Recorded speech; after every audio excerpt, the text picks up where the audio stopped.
The Prime Minister rules out any new COVID rules before Christmas. But with the rapid spread of Omicron, he warns they could still be imposed after Christmas Day in England. In Scotland, fresh restrictions from Boxing Day. Hogmanay events are scrapped. Pubs and bars will be table service only. We know that the much higher transmissibility of Omicron means large gatherings have the potential to become very rapid super spreader events. £500 million. The ruler of Dubai is told to pay the largest ever divorce settlement by a UK court. And some New Year celebrations may have been cancelled, but a newly restored Big Ben will bong.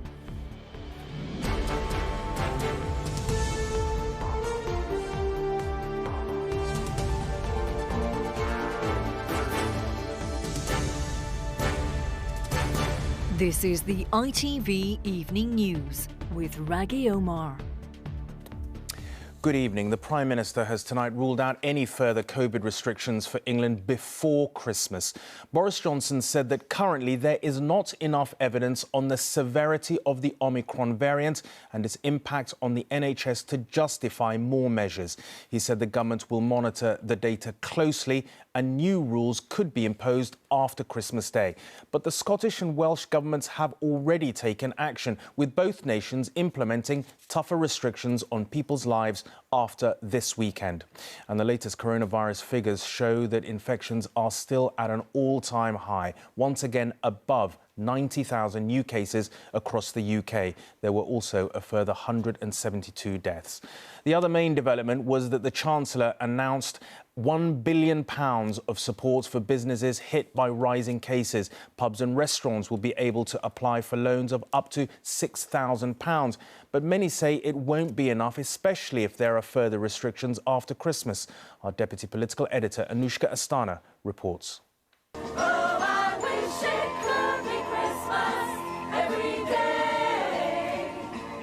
It's a bit much to wish for Christmas every day right now, but there is hope for Saturday at least. In a video shot by Downing Street, without anyone able to ask questions, Boris Johnson said he couldn't rule out tougher measures after the big day, but said there wasn't evidence for more restrictions before it.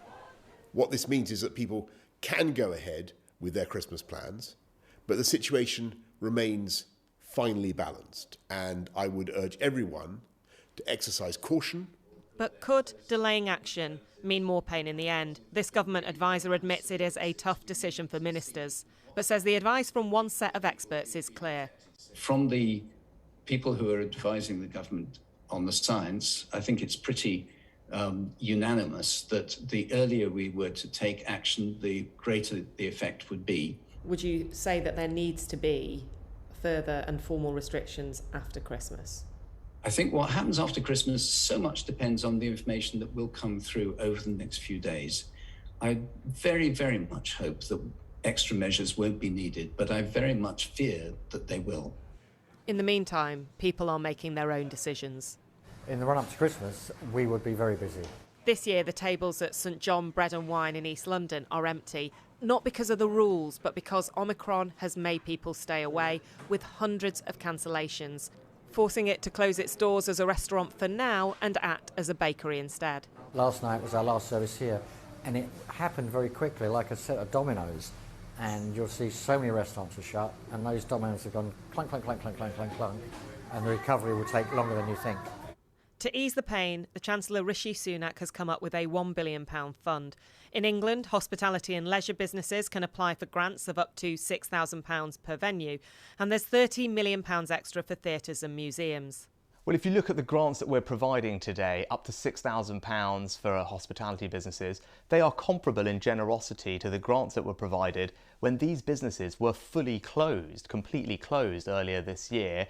But Labour say there are key people this money will not help. It is welcome, of course, that government are now providing some injection of cash into businesses. We will look into the detail of who is included and who is excluded from this support. Crucially, though, workers look to get nothing from the announcements made today by government, and that is very concerning.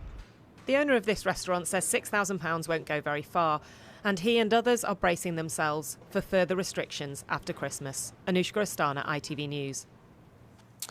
Well, news of no extra measures in England will be something of a reprieve for struggling businesses ahead of Christmas. But the support announced today isn't available to everyone, and there's still much uncertainty ahead. John Ray heard the views of businesses in Margate in Kent.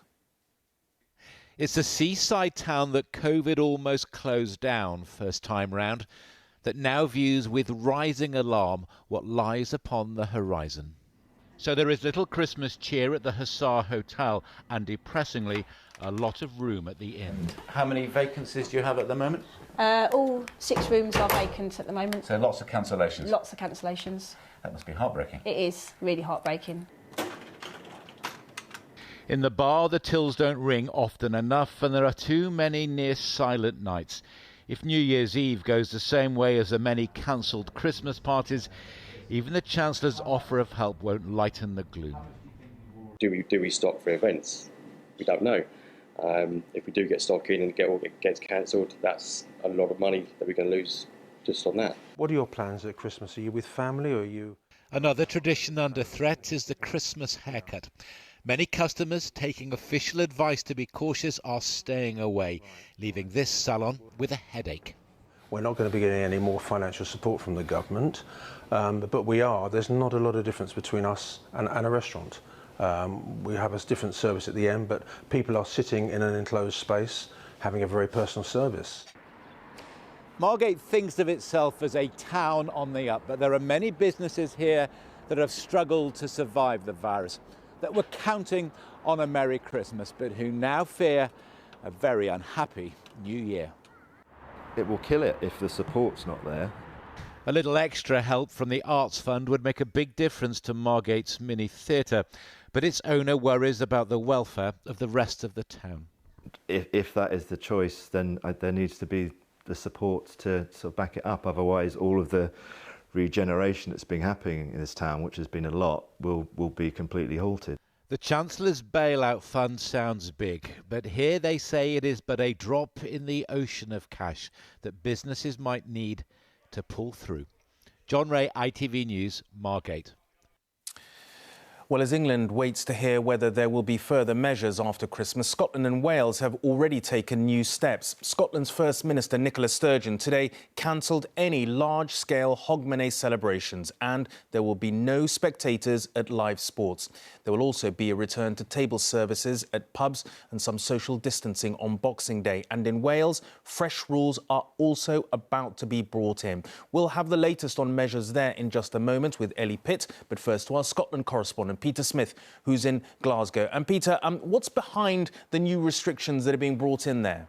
Much of this is about buying time so that we know more about Omicron in 3 weeks, and also that there are more boosters in arms in 3 weeks' time. In some respects, it's easier to pull the handbrake now and ease it if it's safe to do so in 3 weeks than it is to try and go into reverse when it's too late. So Nicola Sturgeon today outlining her plans focusing on these big events. The biggest of all is the Edinburgh Hogmanay Street Party. Upwards of 75,000 people normally attend that internationally renowned New Year's Eve celebration, but that party has now been cancelled like so many others. And also indoor-outdoor spectator events have had restrictions put on them that are so severe that it doesn't actually make sense them operating as normal. So theatres are now cancelling performances after Christmas, closing their doors, and football in Scotland will essentially either be played behind closed doors or the matches will be postponed. Nicola Sturgeon in the Holyrood Scottish Parliament today explained her reasoning.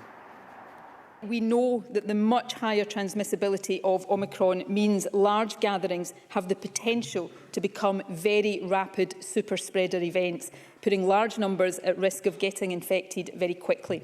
Limiting these events helps reduce the risk of widespread transmission. It also cuts down the transmission risks associated with travel to and from such events. Now, Nicola Sturgeon saying here about buying time until we know more about the Omicron variant and also to ease pressure on the NHS. But what we do know already is that this is going to put huge pressure on hospitality. I'm speaking to a restaurateur today who's lost tens of thousands of pounds already. He's going to lose tens of thousands of pounds more. And he's on his way this afternoon to speak to his staff, telling them that their Christmas hours are now being cancelled. They're being sent home without any pay. The compensation, the unions have described it as derisory, and so this is going to look like a very bleak Christmas once again for many people who work in those sectors. Here in Wales, we know that nightclubs are closed from the 27th of December and that social distancing measures are back in place for hospitality after Christmas too. It's also been confirmed overnight that all sporting events, whether inside or outside at any level, will also be having to be played without any fans or spectators in the stands. What we're waiting on now is news from a Welsh Government cabinet meeting that's taken place this afternoon. In that, we understand that there are more measures being discussed for being brought in after Christmas. The Economy Minister has said that there's a high likelihood of more restrictions for hospitality. In Wales, at alert level 2, that would mean things like the rule of 6 being brought in. So individuals going out with only 5 others from households and socialising with them in a pub, cafe, restaurant or bar. We're anticipating the First Minister will make an announcement on these new measures tomorrow afternoon in a press conference. He's recalled Senedd to be able to scrutinise any decision his cabinet makes. But tonight it's another night of waiting for the hospitality industry here in Wales. All right, Ellie in Cardiff and Peter in Glasgow, thanks both very much indeed. And now let's return to our Deputy Political Editor, Anushka Astana. Anushka, obviously, big differences between the nations in their approach to this. But when can we expect, do you think, any news from Boris Johnson about changes after Christmas? Well, the reason we've got big differences is because of the politics here in England. Yesterday, when Boris Johnson met with his cabinet, something like 12 ministers spoke out against further restrictions that they say will really hurt the economy before there is enough evidence. Now, the evidence, as you've been saying, that they're looking for is around the severity of Omicron. To look at that, they can look at what's happening in the NHS, but also all around the world. I know that officials in the Department of Health are monitoring that hour by hour. The Health Secretary has spoken to data experts around the world. I know they're very focused on London. They see this as the epicentre here in the UK. But the problem with the data is there is a huge lag. People in hospital right now may have fallen ill 2 weeks ago or more. Now, the ministers want to be cautious because of the economy. Scientists say by the time that data is clear, it may be too late. I think they will make a decision within the next week, though. And just very quickly, Anushka, that balance between the economy and what's happening to people, when do you think can the government do more to reduce the disruption for businesses and employers? Well, I think one of the major causes of disruption is not just customers pulling out, as you've been hearing. It's also that in the supply chain and in restaurants themselves, for example, staff are falling ill. So one thing I know that they are looking at is the idea of reducing the time that you isolate when you're ill from 10 days to 7 days. They're looking at that quite hard, and we can hear about it quite imminently, I believe. And they hope that if they do that, that might reduce disruption for businesses. All right, Anushka, thank you very much indeed for that update. Still to come on the ITV Evening News, the record-breaking divorce settlement. Dubai's ruler will have to pay out hundreds of millions. And no new rules for Christmas. How will families now choose to spend the big day? Those stories and much more after the break. Join us then.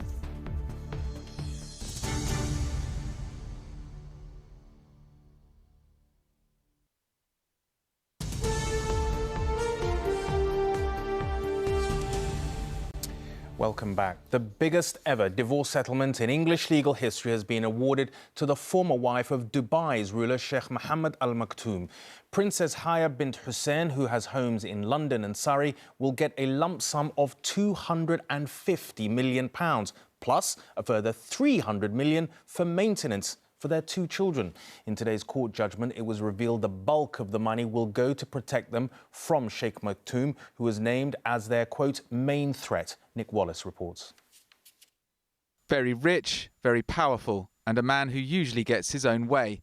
Sheikh Mohammed bin Rashid Al Maktoum, seen here at Royal Ascot with the Queen, has been ordered by the High Court in London to pay his 6th wife and their 2 children more than £500 million, not just to maintain their lifestyles, but also their security. The usual way of dealing with these types of cases is seeing what the assets are worth, how much they're worth, and the level of settlement in that respect a party is going to get. But this is completely out of the norm. In 2019, Princess Haya fled from Dubai to Britain with her children, claiming her life was in danger and that Sheikh Mohammed had abducted 2 of his other daughters, including Princess Latifa, who subsequently broadcast this cry for help on social media. I'm a hostage, and this villa has been converted into a jail. All the windows are barred shut. I can't open any window. Sheikh Mohammed denied this allegation, even though a separate High Court ruling last year found it was likely to be true. As part of today's settlement, Princess Haya and her children will receive a single payment of £251 million, 2 houses in Surrey and London, a £3 million education fund, and security payments totalling £11 million a year, which are part of a bank guarantee worth up to £290 million. In making today's award, Mr Justice Moore said Princess Haya and her children are particularly vulnerable and need watertight security to ensure their continued safety. Most importantly in this regard, and absolutely uniquely, the main threat they face is from Sheikh Mohammed himself. During the custody battle, Sheikh Mohammed was found to have ordered the use of specialist spy software to hack into his wife and her legal team's phones, a ruling he said was unfair, as he denied any knowledge of the hacking. Following today's judgment, a spokesman for the billionaire said he'd always ensured his children were provided for. Now Princess Haya has ensured their safety as well. Nick Wallace, ITV News, at the High Court in London. The man accused of stabbing to death MP Sir Richard Amos has pleaded not guilty to murder. Ali Harbi Ali also denies a charge of preparing acts of terrorism. He appeared before the Old Bailey today for the first time since the fatal attack in Essex in October. Juliet Bremner is here with more on this. Juliet, what happened in court today? Well, firstly, let's just say this was a preliminary appearance, and it was really just to complete legal formalities ahead of the trial, which should be next year. Ali Harbi Ali was brought under prison escort to the Old Bailey to have the charges put to him. He appeared in the dock. He was very casually dressed in a sweatshirt and jogging pants, and throughout he wore his face mask. The 25-year-old, who comes from Kentish Town in London, stood up to confirm his name and to have the details read to him. He is charged, firstly, with the murder of David Amos, who was the MP for Southend, who was killed during a constituency surgery at Leigh-on-Sea in October when he was stabbed repeatedly. Ali is further charged with preparing acts of terrorism, and this, it was said, involve engaging in reconnaissance of the Houses of Parliament and addresses linked to MPs. Now, to both these counts, he replied very clearly, not guilty. His trial should go ahead on March 21st next year. OK, Juliet, thank you very much indeed. A former policeman who spent 17 years in prison over the death of his pregnant partner has had his murder conviction overturned. Gary Walker, who used to work for Avon and Somerset Police, was jailed in 2004 for allegedly murdering mother of three, Audra Bancroft, in Burton-upon-Trent. In a retrial, the judge ruled that Mr. Walker had no case to answer because there was insufficient evidence of causation for the case to be left to a jury. Over a ton of cocaine has been seized in a drugs bust at Sheerness Port, in Kent. 7 men suspected of being part of an organised crime group have been arrested. One of them worked as a security guard for the port. And rail companies have blamed coronavirus-related staff shortages to widespread cancellations in the build-up to Christmas. A number of operators, including Cross Country, Avanti West Coast, Govia, Thameslink and Greater Anglia, all say they may be forced to run reduced timetables as staff continue to be off sick or isolating. The Omicron outbreak has thrown the Christmas plans for millions of us into chaos. Today's announcements, though, did bring a little bit of certainty, and families up and down the country have been deciding for themselves what risks are worth taking and which are not. Ben Chapman heard some of the choices and changes people have been making ahead of the big day.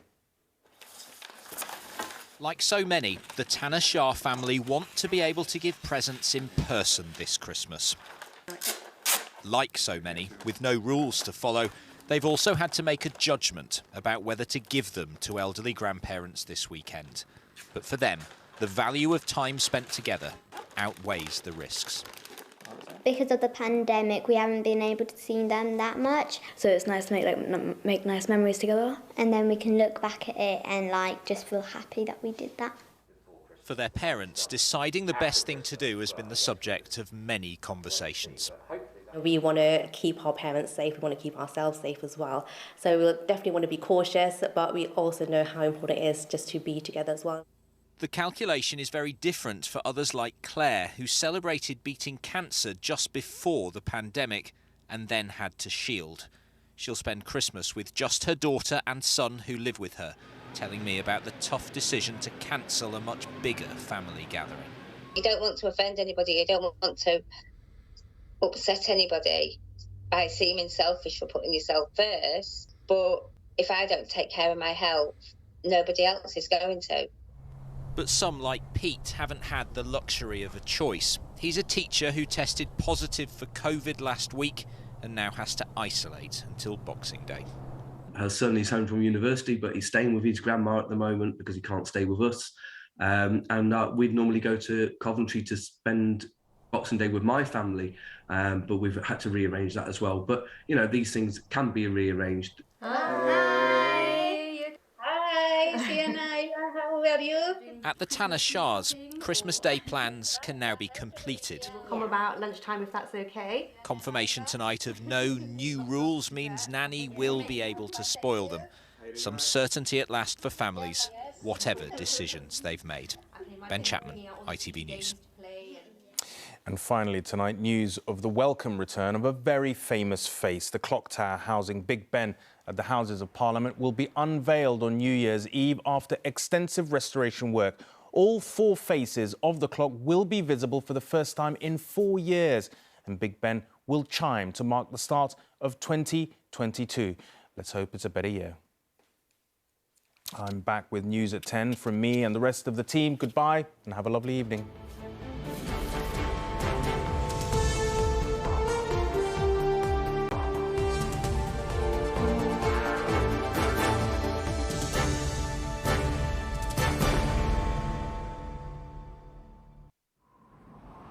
It looks like it's going to be chilly out there today, so make sure you wrap up warm.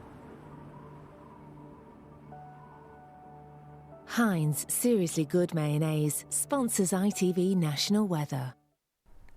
A very good evening to you. Feeling cold and festive for the time being. Frosty nights for now, and after the dry conditions of late, dull and damp for some of us in the next 24 to 48 hours. We're caught between colder air across Central and Eastern Europe, the milder air across the southwest of Europe, and systems rolling in from the mid-Atlantic will make a change to milder air across the southern half of Britain as we approach Christmas Eve. Further north across Scotland, staying very much on the cold side with a higher chance of hill snow and ice here. As for the next few hours, temperatures tumbling away, freezing and frosty again tonight. -1 possible in urban areas, much lower in the countryside, a sharp frost as low as -5, -6 in the glens of Scotland, and clear and crisp tomorrow morning for some of us.